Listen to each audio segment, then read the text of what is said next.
नमस्कार, मैं हूं अभिषेक शुक्ल। हमारी खास पेशकश नर्मदा चंबल जन कारवां में स्वागत है आपका।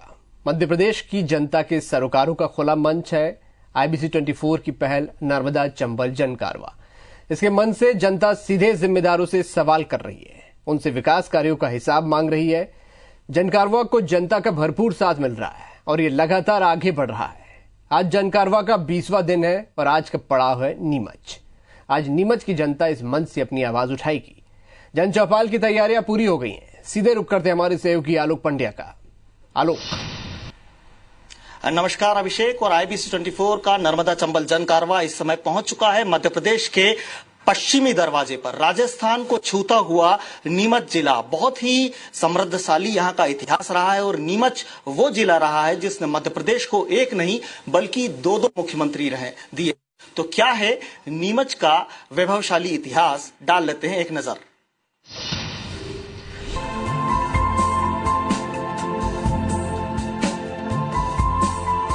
मध्य प्रदेश का नीमच जिला अरावली पर्वत श्रृंखला और राजस्थान की सीमा से लगा ये इलाका अफीम और लहसुन की खेती के लिए मशहूर है। 5 तहसील और 3 विधानसभा क्षेत्र वाला ये जिला साल 1998 में अस्तित्व में आया, जिसने प्रदेश को 2 मुख्यमंत्री दिए। सुंदरलाल पटवा और वीरेंद्र कुमार सखलेचा दोनों नीमच की माटी में पैदा हुए थे। ये प्रख्यात पुरातत्वविद विष्णु वाकड़कर की जन्मस्थली भी है। नीमच को लेकर कहा जाता है कि इसे मीणा समाज के लोगों ने बसाया था। उस समय इसका नाम मीड़च हुआ करता था, जो बाद में नीमच हो गया। नीमच में केंद्रीय रिजर्व पुलिस बल का ट्रेनिंग सेंटर है, जो देश का प्रमुख प्रशिक्षण संस्थान है। कई राज्यों के जवान यहाँ ट्रेनिंग के लिए आते हैं। यहाँ लाइमस्टोन का कूद भंडार है, रामनगर की रॉक पेंटिंग, जीरन का किला, कीर्ता झील, पक्षी अभ्यारण्य और भादवा माता मंदिर इस जगह को पर्यटकों के बीच लोकप्रिय बनाती है। विजित राव के साथ आलोक पंड्या, IBC 24 नीमच।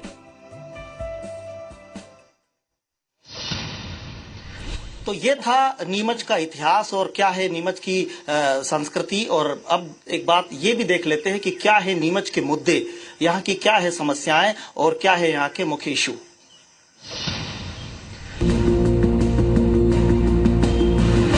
नीमच ने मध्य प्रदेश को 2 मुख्यमंत्री दिए, लेकिन बदले में उन्होंने इस जिले का वैसा विकास नहीं किया जिसकी जनता ने उम्मीद की थी। यहाँ की सबसे बड़ी समस्या है घटता भूजल स्तर।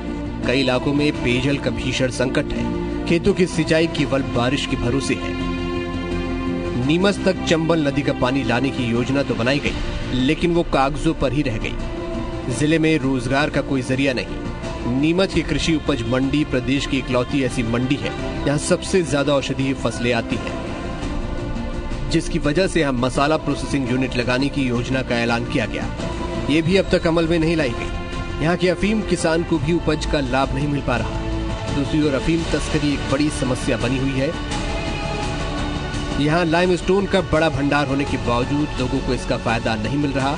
CCI यानी सीमेंट कॉर्पोरेशन ऑफ इंडिया की यूनिट लंबे समय से बंद पड़ी है, जबकि निजी सीमेंट फैक्ट्रियां सिर्फ खनिज का दोहन कर रही हैं। स्थानीय लोगों को रोजगार देने में उनकी कोई दिलचस्पी नहीं। उच्च शिक्षा के लिए भी जिले में कोई संस्थान नहीं। स्वास्थ्य सेवाओं की बात करें तो जिला अस्पताल तो है, पर वहां व्यवस्था ऐसी है, मरीज ठीक होने की बजाय और पीड़ित होकर लौटता है। यातायात सुविधाएं भी बेहतर नहीं है। यहाँ ब्रॉडगेज रेल लाइन तो है, लेकिन लंबी दूरी की ट्रेन के लिए अब भी बड़े शहरों तक जाना पड़ता है। अब भी यहाँ के लिए कोई लिंक ट्रेन नहीं है। वहीं हवाई पट्टी के विकास पर भी किसी का ध्यान नहीं है।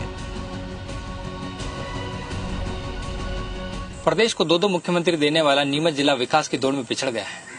अफीम की तस्करी के कारण नीमच नशे की मंडी बनकर रह गया है। उधर बाछड़ा समुदाय वेश्यावृत्ति के दलदल से बाहर नहीं निकल पा रहा है। इन सब का कारण उद्योग, धंधे और रोजगार की समस्या है। नीमच से IBC 24 के लिए विजित महाडिक।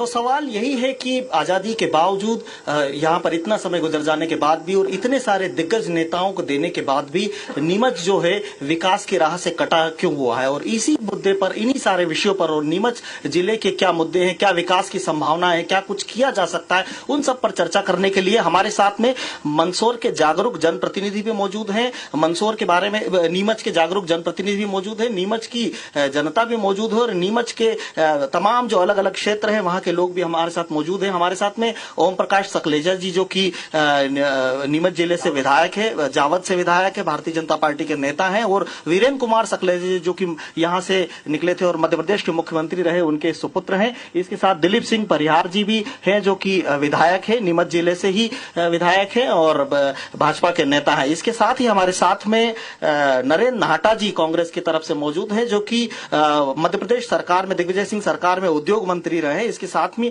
श्याम जाजू जी हमारे साथ में मौजूद हैं, डॉक्टर श्याम जाजू जो कि कांग्रेस के, संपत जाजू जी जो कि कांग्रेस के नेता हैं, और नीमच के जो पुलिस अधीक्षक है मनोज कुमार सिंह जी वो भी मौजूद है। और इन्होंने काफी काम बाछड़ा जनजाति को समाज की मुख्य धारा से जोड़ने के क्षेत्र में किया है। इसके साथ में ही उद्योगपति, शिक्षाविद और तमाम तरीके के दूसरे लोग भी मौजूद है। तो अब अगले 1 घंटे में हम नीमच में क्या विकास हुआ है, क्या समस्याएं और क्या आगे की संभावना है, इन पर चर्चा करेंगे। तो सबसे पहले मैं सकलेजा जी के पास में ही आऊंगा। एक जो सबसे बड़ा मुद्दा है नीमच का जो हमने देखा, और चूंकि वो ये है कि चूंकि हम नर्मदा चंबल जन कारवां निकाल रहे हैं और नदियों से जुड़कर विकास की बात कर रहे हैं, नीमच में हमने पाया कि पानी की एक भीषण समस्या है। और सबसे बड़ी बात यह है कि यहां चंबल लाना एक सपना है यहां के लोगों का, चंबल नदी का पानी नीमच पहुंचे, ये एक बहुत ही महत्वपूर्ण मुद्दा है। और सकलेजा जी के पास में वही आऊंगा कि चंबल कब नीमच पहुंचेगी सकलेजा जी?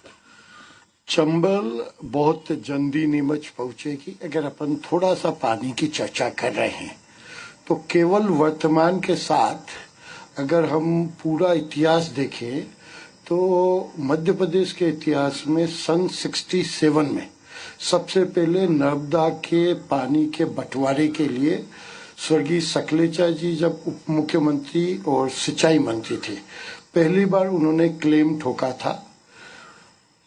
कोइंसिडेंटली जब वो मुख्यमंत्री थे 78 में, तब केंद्र सरकार का फैसला आया जिसमें नर्मदा का पानी का 50% से ज्यादा हिस्सा, 60% से ज्यादा मध्य प्रदेश को मिला। लेकिन चूंकि सकलेचा जी ने उस पानी का पूरा डिस्ट्रीब्यूशन, पूरा मास्टर प्लान बनाया था, तो उसको 78 से लेके 80 से लेके 2005 तक सभी नेताओं ने ठंडे बस्ते में डाल दिया। और उस पानी का अगर उस समय की योजना के अनुरूप उपयोग हो जाता तो मध्य प्रदेश आज के 25 साल पहले जिस स्थिति में आज आ रहा है उससे बेहतर स्थिति में आ जाता।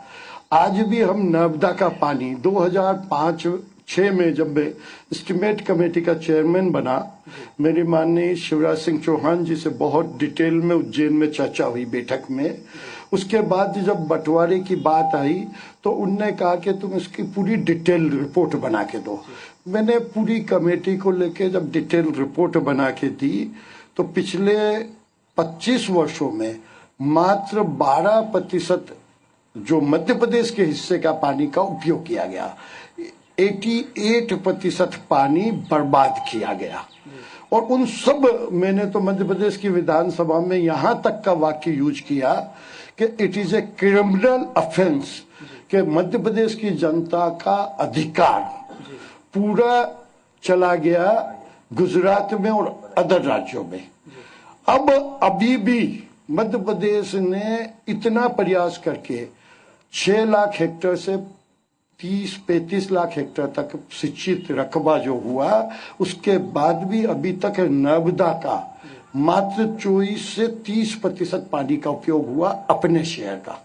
अभी बहुत बाकी है और जिस दिन ये पूरा पानी का उपयोग हो जाएगा मध्य प्रदेश में पानी की कोई समस्या नहीं रहेगी। और इसके साथ ही जो मध्य प्रदेश का जो प्रोडक्शन है कृषि का, वो और 3 गुना बढ़ जाएगा। ठीक है, आप बात सही कह रहे हैं, लेकिन मेरा सवाल चंबल का था और मैं इस पानी को लेकर, जो चंबल का पानी नीमच आए, इसको लेकर यहाँ की एक सामाजिक संस्था है वो कार्य कर रही है, कृति उस संस्था का नाम है। आपको क्या लगता है कि नीमच पहुंचे चंबल का पानी कितना आवश्यक है? ये देखिए, जब चंबल का बांध बना तो नीमच जिले के सैकड़ों गांव उसके डूब में आए और आज तक चंबल के पानी का नीमच के लोगों को कोई लाभ नहीं मिला।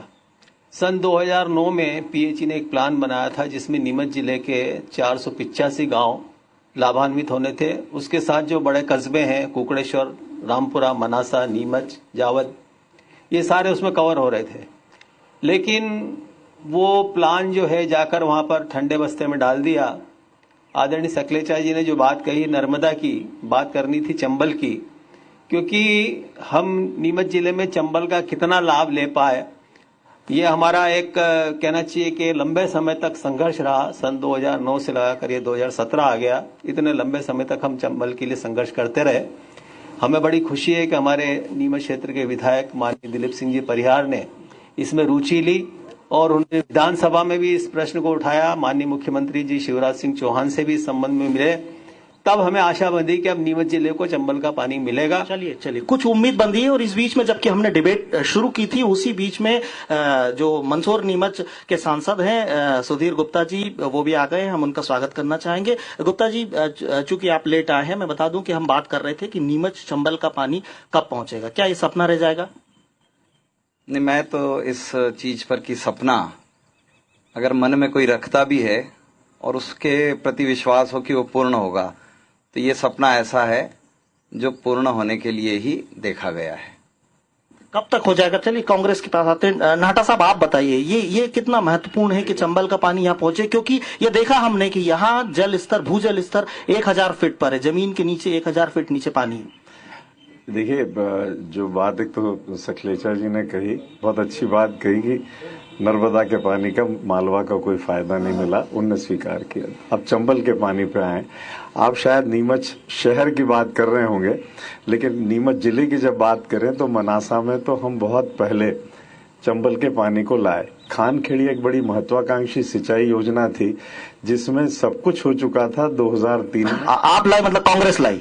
मैं जी हाँ, लेकिन ये जिला लाया। बिल्कुल, ये हुआ 2003 से 2017 तक 14 सालों में वो योजना जहां की जहां रही, केवल उसमें बटन दबना था, ट्रांसफार्मर लगा हुआ हट गया।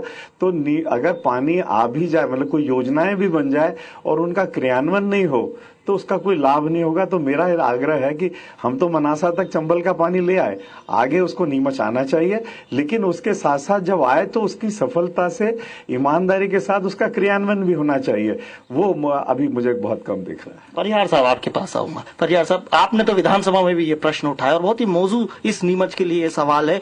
मनासा तक पानी आ गया है, बहुत ज्यादा दूर नहीं है, इतनी क्यों समय लग रहा है? हमारी अभी मध्य प्रदेश की विधानसभा में नीमच के जिले के प्रत्येक गांव में पानी आए, ये बात मैंने उठाई थी और हमारी जन संसाधन मंत्री कुसुम मेंदले जी ने उसको स्वीकार किया है। 1300 करोड़ रुपए उसमें बजट रखा है और हम ये चाहते हैं कि उसमें शहर भी जुड़ जाए। इसके लिए लगातार माननीय मुख्यमंत्री जी से प्रयत्न कर रहा हूं कि जो शहरी क्षेत्र है नीमच, जहां 1.5 लाख की आबादी है, वो भी इसमें जुड़ जाए। तो ये योजना जल निगम की है। निश्चित ही शीघ्र अतिशीघ्र हम नीमच की जनता को चंबल का पानी पिलाएंगे और उसमें हम कामयाब होंगे।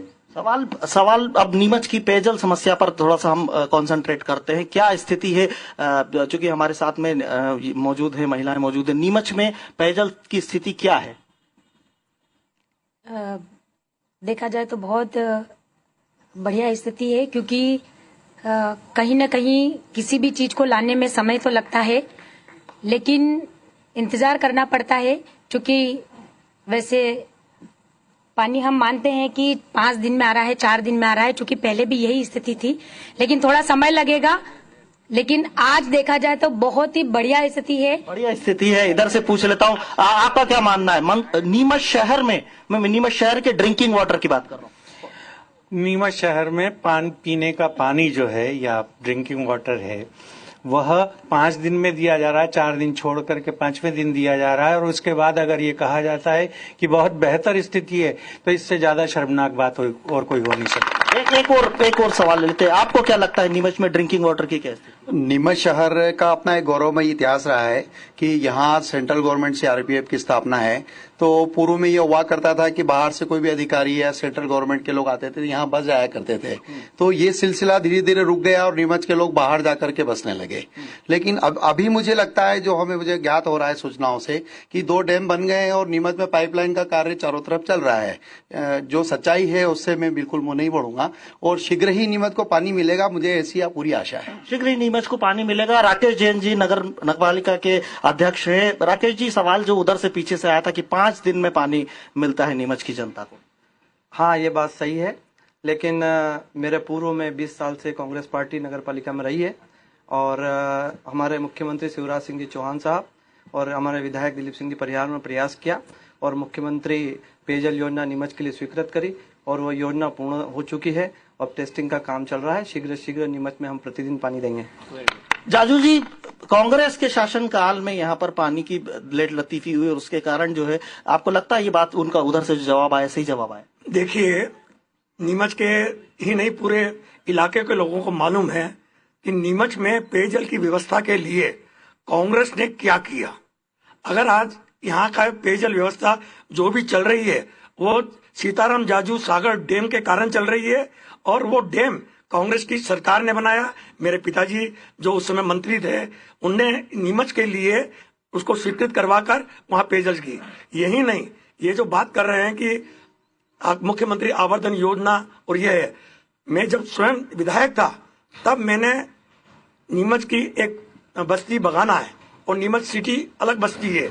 नीमच की बस्ती बगाना के लिए अलग से जाजू सागर डैम से लेकर बगाना तक पाइपलाइन डलवाई, वहां टंकी बनवाई और वहां पे ट्रिब्यूटरीज डाल के वहां पर सप्लाई शुरू करवाया।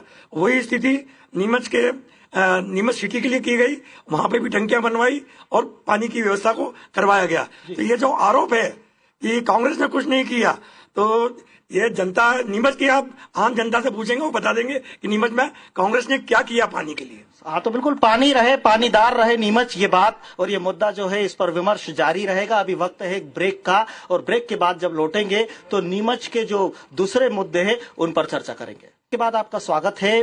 नीमच में जो IBC 24 का नर्मदा जन कारवा है उसको सफल बनाने में सहयोग किया है मंदसौर यूनिवर्सिटी ने और ज्ञानोदय इंस्टीट्यूट ने। चलिए चर्चा आगे शुरू करते हैं। नीमच जो है और मंदसौर नीमच, ये दोनों जिलों की बात कर ले तो ये एक बहुत ही एक बदनामी का कलंक भी झेल रहे हैं और बदनामी का कलंक है बाछड़ा समुदाय। ये जो यहाँ से जो एक स्टेट हाईवे गुजरता है, उस स्टेट हाईवे के किनारे जो है बाछड़ा कम्युनिटी के कई सारे गांव हैं और वो वेश्यावृत्ति के धंधे में है। सवाल यह है कि यहाँ का जो समाज है, यहाँ के जो जिम्मेदार लोग हैं, उन्होंने उसको उस दलदल से बाहर निकालने में कितनी कोशिश की। हमारे साथ में इस डिबेट में साहस करके पार्टिसिपेट करने के लिए बाछड़ा कम्युनिटी के ही जो लोग हैं वो खुद शामिल हुए हैं और हमारे साथ में जो बाछड़ा समुदाय से जो ये महिला ये हमारे साथ में मौजूद है और ये अपनी बात खुद रखेंगी। आप बताइए कि समाज की मुख्य धारा में आप जुड़ सके, इसके लिए क्या कुछ किया जा रहा है, आप क्या चाहती हैं? हम चाहते हैं कि इस समुदाय में जो शिक्षित बालक बालिकाएं मतलब लड़के लड़कियां हैं उन्हें कुछ रोजगार दिया जाए ताकि ये समुदाय है जो काफी सुधार आ जाएगा इसमें। और इसके लिए हमने एक संगठन बना रखा है लड़के लड़कियों का जो शिक्षित है और हर गांव में जाते हैं और मीटिंगें करते हैं बालक बालिकाओं के साथ में। जैसे बालिकाओं का एक अलग ग्रुप है, फिर बालक का अलग है, तो युवाओं का अलग है, महिलाओं का अलग है। इस तरह उनको जाना और उनके पास जाना और उनको शिक्षा के प्रति या फिर कोई योजनाओं से जोड़ना, योजनाओं के बारे में जानकारी देना या कानूनी जानकारी देना, ये काम हम करते हैं हम लोग। आपको लगता है कि रोजगार जो एक बहुत महत्वपूर्ण है, क्योंकि पैसे के लिए या पेट पालने के लिए इस तरीके से आते हैं, आपको लगता है कि रोजगार के या ट्रेनिंग या जो कुछ मिलना चाहिए वो सारी व्यवस्थाएं सरकार की तरफ से है? नहीं, अभी तक तो नहीं मिली है, पर एसपी सर जो है अपने उनके कोशिश से अभी कुछ लड़कों को बाहर भेजा जा रहा है। बिल्कुल सही है। जैसे कि बाछड़ा समुदाय ने कहा कि अगर उन्हें मुख्य धारा से जोड़ना है तो रोजगार के इंतजामात करना होंगे और नीमच के जो पुलिस अधीक्षक हैं मनोज कुमार सिंह जी, वो इसके लिए काफी काम कर रहे हैं। हम उनसे बात करते हैं। सर, जो बाछड़ा समुदाय है, आप किस तरीके से ड्राइव चला रहा है जिला प्रशासन यहाँ का? देखिए, कानूनी रूप से अगर देखा जाए तो इनमें ये जो कुप्रथा है ये एक अपराध है, लेकिन मैंने कोशिश की है कि इसको दूर करने की। और अभी हमारी जो मध्य प्रदेश शासन की तमाम योजनाएं हैं उनसे बाछड़ा समुदाय को जोड़ा जा रहा है। और अभी मध्य प्रदेश शासन की एक योजना चल रही है स्किल डेवलपमेंट, जिसके थ्रू 50 बाछड़ा लड़कों को सिलेक्ट किया गया है और शासन के माध्यम से उनकी ट्रेनिंग दी जाएगी टेक्सटाइल इंडस्ट्री में कि वो अपने समाज में सुधार ला सकें और इस कुप्रथा से दूर हो सके। इसके अलावा भी और भी तमाम प्रयास किए जा रहे हैं। मैं सांसद जी से भी इसका सवाल, क्योंकि कहीं न कहीं आप जनप्रतिनिधि के तौर पर कितना गंभीर इस विषय को मानते हैं? नहीं, सामाजिक रूप से जो समस्याएं लंबे समय से चलती है उसमें निश्चित रूप से दो तरफ से कार्य होता है। सरकार अपना काम करती है और समाज के अंदर से जागृति अंदर से आना भी बहुत जरूरी होता है। सबसे पहले तो मैं इन बच्चों को बधाई दूंगा, धन्यवाद दूंगा, जो बाछड़ा कम्युनिटी में से उठकर पढ़ लिखकर अपने समाज को आगे करने के लिए उत्साहित हैं, स्वयं प्रेरणा भी बने हैं और प्रेरक भी बनकर काम कर रहे हैं। हमने इसमें समाज जीवन में भी समाज को इसके साथ समरस होते हुए देखा। ये प्रयास हमने पिछले 2-4 महीने में, हमारे विधायक जी दिलीप सिंह जी यहाँ उपस्थित हैं। नीमच नगर में भी ऋतुम्बरा जी का जब प्रवास कार्यक्रम था तो दीदी माँ ऐसे सब बच्चों से इनको परिवार सहित मिली थी। दूसरा बड़ा प्रयास हमने देखा मंदसौर में कि आखिरकार यह समाज हम सब में समरस हो, हम इन्हें दूर क्यों समझें, और जब ये हम सबके बीच में समरस होकर काम करेगा तो निश्चित रूप से वो सारी चीजें इनके निकट तक जाएगी। तो बड़ा प्रयास हमने मंदसौर में देखा, जिसमें मंदसौर नीमच के तमाम गांवों के बच्चे सैकड़ों की संख्या में उपस्थित थे और 2-3 दिन तक उन्होंने लगातार क्रिकेट प्रतियोगिताओं के बीच में अपने आप को प्रस्तुत किया और बड़े स्वरूप में शहर ने उसकी प्रशंसा की और हम सब एकजुट होकर उनके प्रति कुछ चिंतन करने लगे। तो ये तो मूल चीज हो गई। अब रहा सवाल सरकार की योजनाओं का, तो जब सब लोग समरस होकर काम करेंगे तो बच्चे ये कहीं दूर रहने वाले नहीं है। ऐसे बहुत सारे काम है छोटे बड़े स्तर पर। अभी एसपी साहब कह रहे स्किल इंडिया, स्किल स्टेट के प्रोजेक्ट्स हैं, बैंकों के अपने रास्ते हैं। जब बच्चे अपने आप में ऊर्जावान होकर निकलेंगे तो ऐसे सारे रास्ते उनके बीच में से निकलेंगे और उनमें हम सब मददगार भी होंगे। चलिए, ये बिल्कुल ये एक ऐसा संवेदनशील विषय है कि इसको सरकार के साथ समाज के तालमेल बैठाकर काम करेगा तो जरूर ये जो कलंक है ये नीमच के माथे से हट जाएगा। लेकिन अब वक्त है एक ब्रेक का, और ब्रेक के बाद जब लौटेंगे तो नीमच की जो दूसरी सबसे बड़ी समस्या है अफीम, वो अफीम जो वरदान बनना थी कहीं न कहीं अभिशाप बन गई है, उस पर हम चर्चा करेंगे। आपका स्वागत है। ब्रेक के पहले जब हम पहुंचे थे तो बाछड़ा समुदाय को किस तरीके से मुख्य धारा में जोड़ा जाए इस पर चर्चा कर रहे थे, और नीमच का जो दूसरा बड़ा मुद्दा है वो है यहाँ अफीम की खेती। अफीम देश के कुछ ही चुनिंदा इलाकों में पैदा की जाती है और उसमें नीमच मंदसौर का इलाका है। लेकिन इस अफीम की खेती ने नीमच को कहीं न कहीं उड़ता नीमच बना दिया है। यहाँ के लोग नशे की राह पर जा रहे हैं। हम यहाँ के जो लोग हैं उनसे चर्चा करना चाहेंगे। सर, ये जो अफीम का इश्यू है क्या मानते हैं आप, या वरदान है या अभिशाप है? एक समय था जब नीमच के लोग या मंदसौर संसदीय क्षेत्र के लोग अफीम की खेती को गर्व के साथ पूरे देश में ढिंडोरा पीटा करते थे कि हमारे यहाँ अफीम की खेती होती है, पर वो अब समय बदल गया। अब ये खेती हमको शर्मसार कर रही है। इस खेती ने इस पूरे मालवा के इलाके का अमन चैन छीन लिया है और पूरा इलाका बर्बाद हो रहा है। अफीम का जो बाय प्रोडक्ट है मार्फिन, इसमें उसको अब यहाँ के बच्चे पीने लगे, युवा पीने लगे। हजारों लोगों की एक नपुंसकों की फौज पैदा हो गई जो अफीम के मार्फिन का नशा करते हैं। और तस्करों ने किसान किस तरीके से बर्बाद हो रहा है, पुलिस का जो नक्सस है तस्करों के साथ, उसने किसान को तोड़ के रख दिया है। एक किसान बंद होता है, उसकी 10-10 खेत की जमीन बिक जाती है। ऐसे ये हाल हो चुके हैं, पूरा इलाका बर्बाद हो चुका है। और अब समय आ गया है कि इस पूरे इलाके के संसदीय क्षेत्र के लोगों को अफीम की खेती को बंद करने के दिशा में विराम लगाना चाहिए, ये सोचना चाहिए। पर दुर्भाग्य है कि हमारे जनप्रतिनिधि वोटों के लालच में कभी मुंह नहीं खोलते कि जो है अफीम की खेती बंद की जानी। मैं ओम प्रकाश सकलेजा जी के पास में आना चाहूंगा। अफीम एक बहुत ही गंभीर मुद्दा है, कहीं न कहीं तस्करी की राह इससे खुलती है। सकलेजा जी, क्या मानना है आपका? तस्करी की राह खुलती है, ये कड़वा सच है। और ट्रेडिशनली कई किसान इसको पैदा करते हैं, वो भी सच है। हमारा देश इंपोर्ट कर रहा है मार्फिन, कितना उस पर फंड कर रहा है। जब तक दूसरा पक्ष के दोनों पहलू है। अगर इसे नियमित ढंग से करें तो अच्छी आय का स्रोत है, और अगर इसमें गलत नेक्सस है तो वो वास्तव में नुकसान है। हर चीज के दोनों पहलू है, किस पहलू से देखना है और किस पहलू को बढ़ना है, इसमें नेक्सस खत्म होना चाहिए, इसमें कोई दो राय नहीं है। हम भी इस बात से सहमत है और हमने तो जो प्रस्ताव दिया था वो ये दिया था कि अफीम की खेती में किसान जितने भी पट्टेधारी हैं उनको उसका हिस्सेदार बना दें और एक और फैक्ट्री लगा के जो अभी इंपोर्ट हो रहा है उसे खत्म करके मार्फिन इज ए कंपल्शन और किसान को उसका हिस्सेदार बना दें तो किसान ही चौकीदार हो जाएगा, क्योंकि जब वही हिस्सेदार होगा तो ये जो बाहर बिकती है और कुछ लालच में और कम कीमत के कारण बिक रही है वो खत्म होना। तो प्रॉब्लम है अफीम का सरकारी रेट कम होना और उसके लालच के कारण प्राइवेट में बेचना। तो हमें ये समझना चाहिए कि क्या सबसे उचित रास्ता है। क्या सबसे उचित रास्ता है? मेरे साथ में युवा भी यहाँ पर मौजूद है और चूंकि ये नशे से जुड़ा हुआ है, आपका क्या मानना है? यहाँ की युवा पीढ़ी अफीम के कारण कहीं भटक गई है? बिल्कुल सही है कि नीमच की जो युवा पीढ़ी है कहीं ना कहीं अफीम के नशे में आजकल लिप्त हो चुकी है। तो मेरा ये मानना है कि यहाँ के जो जनप्रतिनिधि हैं ये और यहाँ का जो प्रशासन है ये सख्त से सख्त कदम उठाए तो अफीम को बंद किया जा सकता है। अफीम बंद हो जिससे युवा पीढ़ी का भविष्य सुधर सकता है। सवाल कांग्रेस की तरफ से भी इसका एक सवाल ले लेते हैं। सवाल ये नहीं है कि क्या अफीम की खेती खत्म हो जाना चाहिए। नाटा साहब, ये जो अफीम है ये तो वरदान भी साबित हो सकती है। नहीं, अफीम की जो खेती है उसका हमारी अर्थव्यवस्था पर निश्चित रूप से असर है और अगर आज ये नीमच मंदसौर जिला थोड़ा सा समृद्ध दिखता है तो उसमें अफीम का भी थोड़ा सा योगदान है। लेकिन हाँ, ये बात सही है कि पिछले 15 सालों के आसपास या थोड़ा और ज्यादा समय कह ले, ये जो हमारी जो इस जिले की इन जिलों की छवि थी वो नकारात्मक हुई। यहाँ ड्रग्स का समस्या बहुत बड़ी हुई है और मैं भी इस बात को मानता हूँ कि दुर्भाग्य से अफीम के पट्टे, अफीम की कीमत, ये चीजें तो राजनीतिक मुद्दे बन जाती हैं, लेकिन ड्रग्स और जिस वजह से हमारी युवा पीढ़ी बर्बाद हो रही है वो हमारे राजनीतिक का मुद्दा नहीं बन पाता।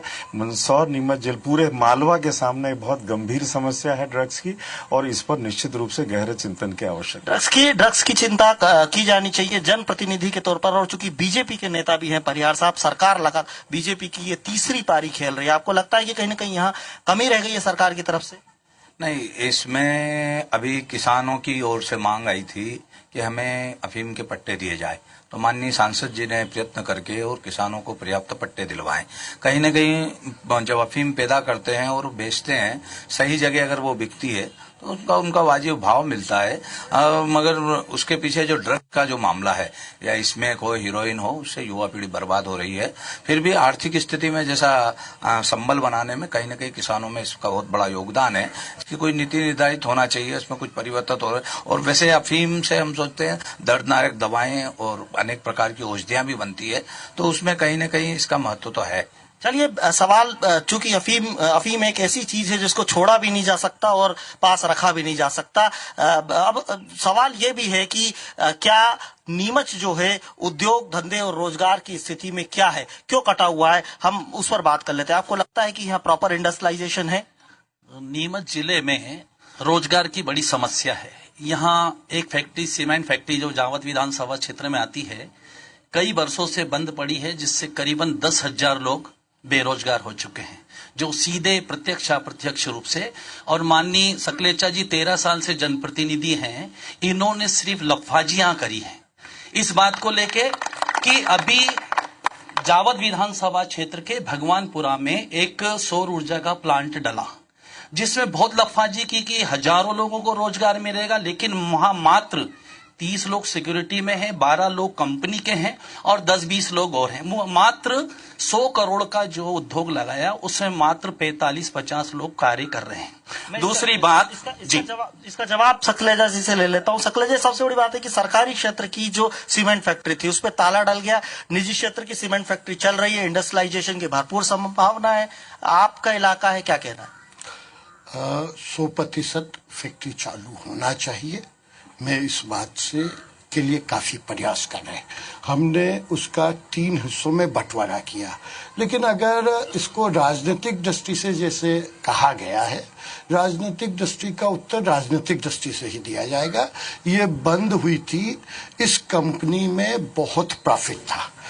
नरसिम्हा राव जब प्रधानमंत्री थे, यहाँ का पूरा प्रॉफिट कंपनी का उन्होंने अपने क्षेत्र के सीमेंट प्लांट को शिफ्ट किया।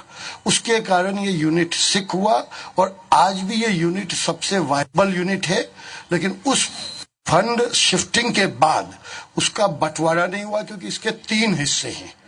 पहला हिस्सा यहाँ का फैक्ट्री है, दूसरा हिस्सा इसका ग्राइंडिंग यूनिट है, तीसरा हिस्सा इसका रियल एस्टेट वाला हिस्सा है। हमने इन तीनों का बंटवारा करवाया, तीनों की अलग अलग बंटवारा करके उसको प्रोसेस में डालने की प्रयास किया। बीच में हमारे सांसद महोदय भी वहां पे केंद्रीय मंत्री से मिलके उन्होंने इसको तुरंत चालू करवाने की सहमति। 2 या 3 बार इसको ऑक्शन पे भी रखा गया और अब उसका नया सिस्टम अभी तुरंत, मेरा ख्याल है कुछ समय में सांसद महोदय ज्यादा अपडेट होंगे, वो उसकी प्रक्रिया में जारी है, लेकिन ये यूनिट अब चालू हो जाएगा। लेकिन इसके साथ मैं 2 विषय और बोलना चाहूंगा। जब आपने एक बात शुरू करी कि यूनिट में कितने आदमी डायरेक्ट और इनडायरेक्ट एम्प्लॉयमेंट होता है, क्वेश्चन 3 तरीके से लिया जाता है। जब एक यूनिट आता है इंडस्ट्री, तो उसमें वाइल जब लगता है तब प्रोसेस में कितना पैसा स्थानीय लोगों में बंटता है और उससे कितने लोगों की कितनी तरक्की होती है, एक हिस्सा। दूसरा हिस्सा पावर की रिक्वायरमेंट का, एशिया का उस समय सबसे बड़ा प्रोजेक्ट बनना, और उस समय जो ड्यूरिंग कंस्ट्रक्शन जितना पैसा लोकल स्तर पे बटा, उस एक के कारण वहां पे कितनी जेसीबी आई, कितने लोगों को परमानेंट इनडायरेक्ट रोजगार मिला, और 1000, 2000 और 10,000 वाली बातें ना कभी हुई। मैं समझ गया आप जो कहना चाह रहे हैं, लेकिन सवाल यही है कि रोजगार की बात में मैं जरा युवा पीढ़ी के पास चला जाऊं। क्या स्थिति है रोजगार की, एजुकेशन की, इस पर आप कुछ कहना चाह रहे हैं, बताएं। यह सही है कि नीमच जिले में औद्योगिक विकास की आवश्यकता है और हमारी सरकार इस पे निरंतर प्रयास भी कर रही है। सीमेंट फैक्ट्री और सौर ऊर्जा प्लांट के साथ साथ हमारा मध्य प्रदेश का अंतिम छोर जावद विधानसभा क्षेत्र का सिंगोली तहसील में सैंड स्टोन और लाइम स्टोन की बहुत ही अधिक प्रचुर मात्रा है, और अगर हमारे क्षेत्रीय जनप्रतिनिधि और शासन अगर इस पर ध्यान देकर हमारे वहां के उद्योग को अगर आप विकसित कराने का हम लोगों को सहयोग करेंगे, तो निश्चित है कि नीमच जिले में और मध्य प्रदेश में वह क्षेत्र भी एक नया औद्योगिक क्षेत्र में डेवलप होगा। चलिए आप बताइए, एजुकेशन की क्या स्थिति है, रोजगार की क्या स्थिति है? मैं एजुकेशन की स्थिति की बात करती हूँ तो विद्यालय स्तर पर सर्वप्रथम तो मैं यही कहना चाहूंगी कि जितने भी राजनेता और प्रशासनिक अधिकारी हैं, अगर हमारे देश के प्रधानमंत्री जी का स्किल डेवलपमेंट का सपना अगर पूरा करना है तो उनके बच्चे जो भारत के बाहर पढ़ने के लिए भेजते हैं उन्हें भारत में पढ़ाया जाए। दूसरी बात, जब आप प्राइवेट स्कूलों को दिन पे दिन मान्यता देते जा रहे हैं तो प्राइवेट स्कूलों का एक क्राइटेरिया होता है, यहाँ पे पूर्ण रूप से एक भ्रष्टाचार चलाया जाता है शिक्षा के रूप में। हम महाविद्यालय की बात करें तो महाविद्यालय में प्रोफेसरों को 2-2 लाख रुपए सैलरी दी जा रही है, पर वो 2 घंटे भी बच्चों को शिक्षा नहीं देते हैं। दूसरी बात, कोचिंग सेंटरों की मनमानी दिन पे दिन बढ़ती जा रही है, कॉलेजों में किसी प्रकार की फैसिलिटी नहीं दी जाती है। छात्रावासों की बात करें तो देश के प्रशासनिक अधिकारी और राजनेता आकर अतिथि बनकर तो बैठ जाते हैं और बच्चों को एक तरह से सलाह दे जाते हैं कि हम इस पे कुछ करेंगे, पर जब करने की बात आती है तो सब अपना पैर पीछे कर लेते हैं। बिल्कुल, ये मैं सांसद जी से इस सवाल का जवाब लेना चाहूंगा। युवा पीढ़ी की तरफ से एजुकेशन सिस्टम को लेकर सवाल उठाया गया है कि आपका क्या मानना है? नहीं, बिटिया ने प्रश्न बहुत अच्छा उठाया और मूल रूप से अगर हम इस पर चिंतन करें तो जिस तरीके से सारी दुनिया ने शिक्षा के क्षेत्र में विकास किया था, भारत कहीं ना कहीं पीछे रहा है और चिंतन व्यावहारिक स्तर पर हुआ नहीं। इसको दोष हम कांग्रेस के समय से दें या मैकॉले की शिक्षा पद्धति से दें, देश में भी बहुत सारे चिंतन इस पर, क्योंकि रोजगार से जब आपने शिक्षा को जोड़ा, आपका मूल प्रश्न था शिक्षा और प्लस उसके साथ रोजगार। शिक्षा के लिए सिर्फ रोजगार से जुड़ जाए ये तो प्रश्न नहीं है, मगर रोजगार से जुड़ना चाहिए, ये एक बड़ा प्रश्न देश के सामने है। और इसीलिए जब शिक्षित होने के बाद रोजगार की तलाश में बच्चा निकलता है, तब एक बात हमारे ध्यान में आती है कि शिक्षा को रोजगार से जोड़ना जरूरी है। और ये एक बहुत बड़ी कमी देश में 60-70 सालों के दौरान में रही है। उसकी पूर्ति के लिए आज देश भर में हम देख रहे हैं कि सारी दुनिया में अभी 4.5 करोड़ से अधिक अवसर ऐसे खड़े हैं जिनमें काम मिल सकता है, लेकिन स्किल्ड बच्चे नहीं है। उनको स्किल्ड बनाने के लिए देश में एक बड़ा सार्थक प्रयास हुआ है। नीचे स्तर पर बच्चे स्वयं कुशलतापूर्वक अपने रोजगार खड़े करें, अपने उद्योग खड़े करें, इसीलिए ऐसी सारी व्यवस्था। एक मिनट रोकना चाहूंगा, ये स्किल डेवलपमेंट की बात आप कर रहे हैं, लेकिन देखिए कि इंजीनियरिंग कॉलेज बंद कीजिए और ITI खोलिए, ये कौन सा तर्क है? नहीं, जब तक आप दुनिया के सामने बहुत साफ चीज हम समझें, आज डॉक्टरों की कमी है, कल मेडिकल कॉलेज अगर ज्यादा होते हैं और डॉक्टर एक्सेस होते हैं तो हमें कुछ न कुछ शिफ्टिंग पर तो जाना पड़ेगा। और इसीलिए जब देश के पास डाटा ही नहीं है अवेलेबल, और जब डाटा पर आप वर्किंग करेंगे कि कौन से जॉब चाहिए, कौन से जॉब निकालना है, तो उस लाइन पर आखिरकार काम करना पड़ेगा। और जो रिक्वायरमेंट है, हम तो इसमें बहुत गर्व से कह सकते हैं साहब, आपने तो मेरे से सिर्फ एजुकेशन वाला प्रश्न किया, मैं तो आपको अफीम और चंबल दोनों पर भी रिप्लाई देने की मानसिकता में, आप उसको अधूरा छोड़ रहे हैं। मैं हमारे जाजू जी को भी धन्यवाद दूंगा जिन्होंने चंबल पर, ये जाजू सागर पर आपके पिताश्री को स्मरण किया। निश्चित रूप से बधाई के पात्र हैं। हम सब गर्व भी कर सकते हैं कि कोई व्यक्ति काम तो कर रहा है, लेकिन इन 50 सालों में फिर जंग क्यों लगा? वो प्रेरणाएं हमारे सामने कहां चली गई जिस पर हमने काम करना था? चंबल का पानी 1956-7 के अंदर हमने डैम कमीशन कर दिया था। 57 के बाद 2017 पर खड़े हम, और जो लोग बात कर रहे थे, आप, मैं सुन भी रहा था, इधर उधर की घूमी घुमाई बातें, कोई काम करें, दस्तावेज पर करें, आंकड़ों पर करें तो ज्यादा ठीक है। हम अगर आंकड़ों पर जाएंगे तो आजादी के बाद जो काम चंबल पर होना था, वो अभी भानपुरा का प्रथम फेज में काम चल रहा है। आप लोग वहां देख कर भी आ सकते हैं। प्रथम फेज पूरा होने वाला है। सेकंड फेज उसका वह भी 2018 में पूर्ण हो जाएगा। 2019 में गरोठ वाला फेज, जिसके आंकड़े मैं इसीलिए नोट डाउन करके लाया हूं क्योंकि बिना डाटा के आप काम करेंगे। प्रथम फेज 117 करोड़ का है, द्वितीय फेज 56 करोड़ का है, और तीसरा फेज गरोठ का ये 354 करोड़ का है, जो 72 गांवों को सिंचित करेगा। आपका इसके बाद जो प्रक्रिया में अभी अनाउंस हुआ है 764 करोड़ 800 करोड़ रुपए का शामगढ़ सुहासरा, जो चंबल का पानी लेकर आएगा, 189 गांवों को सिंचित करेगा। रामपुरा से मनासा, ये DPR में रखा है, 946 करोड़ रुपए का प्लान है, जो 170 गांवों को सिंचित करेगा। कयामपुर हमारा 1102 करोड़ रुपए का प्लान है, जो सर्वे हो चुका 109 गांवों को सिंचित करेगा। मल्हारगढ़ से 997 करोड़ का प्लान, ये 144 गांवों को। आखिरकार हम तो साहब 2.5 साल के हम तो बच्चे हैं। सवाल चलिए, आपने जो बात कही, जाजू जी आपके पास आऊंगा। ये जो सवाल उधर से आया है, आपको लगता है क्या सही है? 53 साल वर्सेस 17 साल हो गया। ये जो कहा गया है, इसके अंदर बहुत कुछ चंबल के बारे में जो कहा है वो काफी गलत है।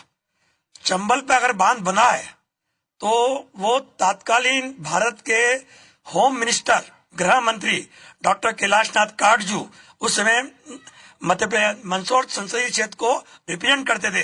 ये उनने स्वीकृत करवाया था और पंडित जवाहरलाल नेहरू ने आके उसकी आधारशिला रखी थी। उस समय मेरे पिताजी यहाँ कॉमर्स इंडस्ट्री मंत्री थे। तो आज चंबल की जो भी बात कर रहे हैं, तो चंबल की शुरुआत तो कांग्रेस ने उस जमाने से कर दी थी। उसके बाद में जितने सांसद रहे, 8 बार तक, 9 बार तक, जो जिन लोगों सांसद रहे, उनने क्या आवाज उठाई, ये एक बहुत बड़ा प्रश्न भी है कि जब तक जनप्रतिनिधि जागरूक नहीं होगा, नहीं कुछ होगा। कहने के लिए इसका एक उदाहरण मैं कल की बात करता हूं मैं, कि नीमच के अंदर पासपोर्ट कार्यालय खुलना चाहिए, सेवा केंद्र। आज केंद्र सरकार ने के लिए उन 8 जगहों की अनुशंसा की है जिनके की पास में ऑलरेडी सेवा केंद्र हैं। मैं आपको ना, और वो सब मध्य प्रदेश के गब्बर नेताओं के यहाँ है। सीहोर भोपाल से कितनी दूर है? राजू जी, आपने बिल्कुल सही। मैं एक बार इसके लिए युवा के पास में चला जाता हूँ। आप जो पासपोर्ट सेंटर की बात है, आपको लगता है बहुत जरूरी है, आवश्यक है? नहीं, पासपोर्ट सेंटर इतना अति आवश्यक नहीं है। मैं इंडस्ट्री पे कुछ कहना चाहता हूँ कि भारत सरकार ने नीमच मंदसौर संसदीय क्षेत्र में DMIC का प्रोजेक्ट लागू किया था। दिल्ली मुंबई इंडस्ट्रियल कॉरिडोर में नीमच नया गांव को फर्स्ट फेज में शामिल किया गया था। लेकिन ये कांग्रेस और बीजेपी दोनों के जनप्रतिनिधियों का, हमारे क्षेत्र के जनप्रतिनिधियों का थोड़ा एक जुझारूपन का अभाव रहा कि उसको यहाँ नहीं ले पाए। मध्य प्रदेश शासन को, भारत शासन को हमेशा सब सरकारों को ये सोचना चाहिए कि विकास क्यों धार और पीथमपुर में हो, क्या नीमच में या कहीं अन्य पिछड़े इलाकों में विकास नहीं होना चाहिए। आप देखिए कि इंडस्ट्री एरिया एक बार विकसित हुआ तो आज तक दूसरा इंडस्ट्री एरिया विकसित होने में कितने बरसों लग गए। क्यों भोपाल के अधिकारी बैठे हुए यहाँ आकर के इमीडिएट उद्योगपतियों को भूमि अलॉट क्यों नहीं करते हैं? यहाँ आए वो वहां क्यों बैठे रहते हैं? यहाँ पे एक इंडस्ट्री को किसी को भूमि चाहिए तो वो उद्योगपति भोपाल के चक्कर लगा के थक जाता है, उसको भूमि नहीं मिल पाती। आप भी कुछ कहना चाह रहे हैं उद्योग? मध्य प्रदेश ही नहीं, भारत के नक्शे पे नीमच का नाम विशेष रूप से लिया जाता है। यहाँ पर अधिकतर कार्य बिना आंदोलन के होते ही नहीं है। आज दिन तक इतिहास उठा के देख लें, जब जब भी आंदोलन हुआ वो कार्य संपन्न हुआ। नशा मुक्ति को लेके बड़ा मुद्दा चला था, यह रैली निकाली गई थी, 3-5 हजार आदमी की रैली निकली, उसके बाद नशा मुक्ति केंद्र खुला गया। ऐसे बहुत सारे, रेलवे का आंदोलन हुआ, उसके बाद रेल चलने लगी। चलिए, सवाल यही है और आगे अब वक्त है एक ब्रेक का। ब्रेक के बाद जब लौटेंगे तो रेल लाइन पर भी बात करेंगे और नीमच शहर के विकास की भी बात करेंगे। ब्रेक के बाद आपका स्वागत है। ब्रेक के पहले जब हम पहुंचे थे तो नीमच जिले के तमाम मुद्दों पर हम चर्चा कर रहे थे। हमारे साथ में जो हमारे नीमच के संवाददाता है विजित महाडिक, वो हमारे साथ में मौजूद है। विजित, जो हमने नीमच को देखा और खास करके नीमच शहर को मैंने देखा, तो मैं देखता हूं कि एक जिस तरीके का एक अर्बनाइजेशन होना चाहिए, जिस तरीके की एक टाउन प्लानिंग होना चाहिए, वो कहीं न कहीं नजर नहीं आती। क्या लगता है आपको नीमच शहर को देख के? नीमच शहर को देख के वैसे तो काफी सुंदर शहर है, लेकिन अभी की कंडीशन में जो निर्माण चल रहा है उससे कुछ अस्त व्यस्त है। हालांकि नगर में काफी ऐसी समस्याएं हैं जल के साथ साथ जो मतलब ठीक करने की आवश्यकता है। साथ ही साथ रेलवे का यदि मानो तो रेल व्यवस्थाएं जो पहले थी, जब नैरो गेज थी, वो बात ही अलग थी। अब क्या हो गया कि नैरो गेज हटने के बाद ये ब्रॉड गेज जब से हुई है, सुविधाएं है ही नहीं, लोग परेशान हो रहे हैं। ट्रेन के लिए कोई सीधी ट्रेनें है नहीं, जुगाड़ करके जाना पड़ रहा है। ठीक है, चूंकि अब हम नीमच शहर की बात करेंगे, आखिरी हिस्सा हमारा है। आपका क्या मानना है? आप थोड़ा सा खड़े होकर आ जाइए। क्या जो नीमच शहर है इसमें क्या किस तरीके की सड़कें हैं, क्या यातायात की व्यवस्था है? ये नीमच का दुर्भाग्य रहा है कि 14 साल से हमारे माननीय मुख्यमंत्री जी रहे हैं, जो घोषणा भी ही बोलूंगा मैं तो, क्योंकि कारण है कि 14 साल होने के बावजूद भी यहाँ पे ना कोई रोजगार है, ना कोई उद्योग धंधे, ना कोई कॉलेज है, इंजीनियरिंग कॉलेज, औद्योगिक विभाग में कुछ भी नहीं है। मतलब यहाँ युवाओं को बेरोजगारी की कगार पे खड़ा हुआ है। साथ ही नीमच शहर एक बहुत पिछड़ा हुआ शहर है। आज 6-7 दिन में पानी मिलता है। उसका कारण यह है कि 14 साल से मध्य प्रदेश में सरकार बीजेपी की है, उन्होंने कुछ भी नहीं करा और सिर्फ मात्र एक यूपीए की गवर्नमेंट के टाइम पे एक योजना, पेयजल योजना और एक मुख्यमंत्री जल योजना, जब पूर्व में कांग्रेस की सरकार थी तब की योजना आई है। उसके अलावा अभी तक नए काम कुछ भी नहीं हो रहे हैं। शहर के अंदर विकास बहुत पिछड़ा हुआ है। ठीक है,